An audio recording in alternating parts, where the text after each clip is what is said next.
Chapter 7, Clairvoyance, Public and Private.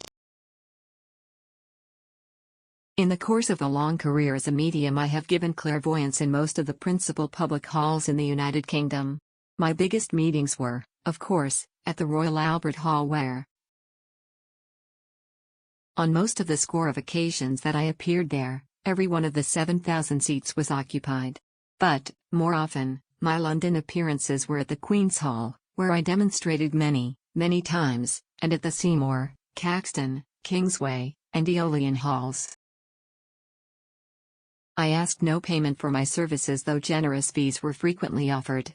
I wanted only to bring my gifts to the greatest number of people, without thought of personal gain. The only exception to this rule was when I demonstrated in Scotland, Ireland, or on the continent.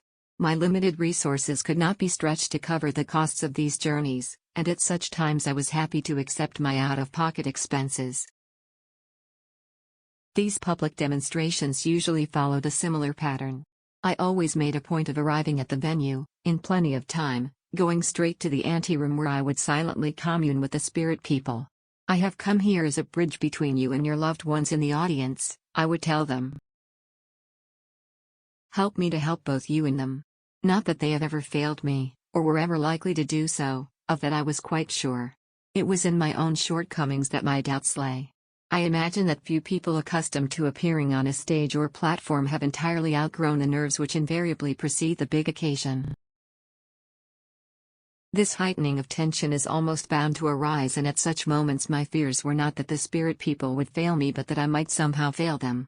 It was a burden of responsibility which always weighed heavily upon me until I rose to speak. Then, magically, it would disappear, to be replaced by a surging sense of power and confidence.